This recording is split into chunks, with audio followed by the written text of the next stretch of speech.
দাদা মাধবপুর থানাতে আসলেন, মূলত বিষয়টা কি? বিষয়টা বলতে গত 8 মাস আগে, 8 থেকে 9 মাস হবে, আমার গ্রামে এবং একটা তৃণমূলের সভা হয়, কর্মী সভা। তারপরেই আমি রাস্তায় বসে থাকি এবং ক্যানিং পূর্বের বিধায়ক শওকত মোল্লা তিনি যায় আমার গ্রামে। যাওয়ার পরে আমাকে রাস্তায় দেখলো, তিনি দেখে বুঝলাম না কি হলো। তারপরে দিনকে একেবারে দেখলাম বিকালবেলা আমি বাড়িতে ছিলাম, বাড়ি থেকে আমাকে তুলে নিয়ে গিয়ে একেবারে টিএমসির পার্টি অফিসে বেধড়ক মারধর করা হয়। তারপরে আমাকে যখন মারধর করলো এবং যারা নিয়ে গিয়েছিল এবং ওখানে যে জেতা টিএমসির মেম্বার তিনি কিন্তু আমাকে কিছু বলেনি।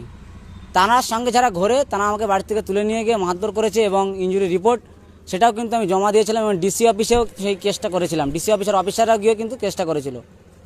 ওরা বলছে যে তুই এলাকাতে থাকবি, এলাকায় খেটে খেতে হবে।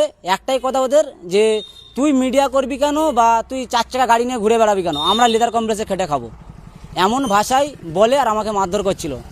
তারপরে যারাই মারধর করেছে তাদের নামে আমি কেস করেছিলাম। তখন চন্দনসার থানা ছিল, এখন কেটে সেটা মাধবপুর থানা হয়েছে।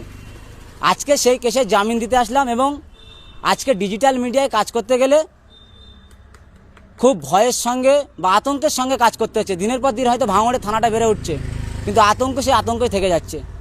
আমাকে বাড়ি থেকে যখন তুলে নিয়ে গিয়ে মারধর করলো, থানা ডিসি অফিস থেকে অফিসাররা গিয়েছিল সেই লালমনি হসপিটালে গিয়ে, তারা কিন্তু রিপোর্ট দেখলো যে কতটা আমি ইনজুরি ছিলাম কি না। সেই ইনজুরি রিপোর্ট আছে এবং যারা আমার নামে কেস করেছিল তাদের বউদেরকে নিয়ে আজকে বলতে লজ্জা লাগে।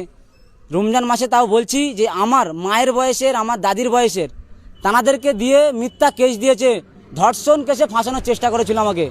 আজকে আপনাদের দুয়ায়, মা বাবার দুয়ায় আজকে আমি সেই কেসে জামিন নিয়ে মাধবপুর থানাতে সেই স্যালেন্ডার কপি আজকে জমা দিতে আসলাম। আজকে ভাবতে লজ্জা লাগছে কোন রাজ্যে বাস করছি। ন্যায্য খবর তুলে ধরার জন্য এইভাবে মিথ্যা কেসে আজকে জর্জরিত হতে হচ্ছে। আজকে মাধবপুর থানাতে এসেছি এবং স্যাররা খুব শ্রদ্ধা করলে এবং সম্মানের সাথে স্যালেন্ডার রিসিপ্টটা জমা নিয়েছে। এবং আগামী দিন আপনাদেরকে বলবো ভাবতে যে এইভাবে সত্য খবর করার জন্য মিথ্যা কেস খেতে হচ্ছে, তারপরেও আপনাদের পাশ থেকে আমি কিন্তু নড়ে যাচ্ছি না। এখন করে বিশেষ করে আপনারা জানেন যে ভাঙড় বিধানসভাতে ব্যাপক একটা মিডিয়ার চাপ, কিন্তু মিডিয়ারা সেভাবে সত্য খবরটাকে তুলে ধরছে না। এবং আপনারা জানেন আমি যে চ্যানেলের প্রতিনিধি, আইএসএফ বাংলা চ্যানেলের, সেই চ্যানেলের প্রতিনিধি হওয়ার কারণে ব্যাপকভাবে ঠেট আসে এবং একাধিক অফিসাররা আমাকে যে সতর্ক করে, যে বলে যে এই চ্যানেল চালাস না গো, চ্যানেলের নাম পাল্টা। কিন্তু আমি তো ইন্ডিয়ান সেকুলার ফ্রন্ট বাংলা এই চ্যানেলটা চালাই, তাহলে এতে তো কোনো পলিটিক্যাল যুক্ত নেই। তারপরেও আমার উপরে এই আক্রমণ এবং এই মিথ্যা কেসে জর্জরিত করার চেষ্টা, এবং এই যে মিথ্যা কেস দিয়ে আমাকে দমাতে পারবে না, আরও একটাবার কিন্তু এটা প্রমাণ হলো। এবং মাধবপুর থানাতে এসেছিলাম আমি স্যালেন্ডার কপি জমা দিতে। আজকে খুবই খারাপ লাগলো যে মায়ের বয়সের, দাদির বয়সে তানাদেরকে দিয়ে যে এই যে রেপ কেসে ফাঁসানোর চেষ্টা, এটা কিন্তু আগামী দিন আমি পারতাম তানাদেরকে স্যালেন্ডার করানোর জন্য কোর্টে গিয়ে প্রমাণ নেওয়ার জন্য, কিন্তু আমি কোথায় নিয়ে গেছিলাম, কোন হাত ধরেছিলাম, এটা কিন্তু প্রমাণ নেওয়ার জন্য আমি কোর্টে টেনে নিয়ে যেতে পারতাম। কিন্তু আমার গ্রামের আমি শওকত মোল্লা সাহেবকে বলবো, আপনি যদি এইভাবে মিথ্যা রাজনীতি করে যদি এই মিডিয়াদেরকে দমানোর চেষ্টা করেন, এটা পারবেন না।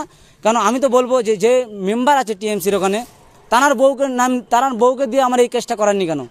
তখন আমি প্রকাশ্যে করতাম তার নাম, এবং আমার এই যে ফাইলে কাগজ আছে যারা কেস করেছিল তাদের নামও আছে সেই ফাইলে, কিন্তু নামটা প্রকাশ করছে না কেন?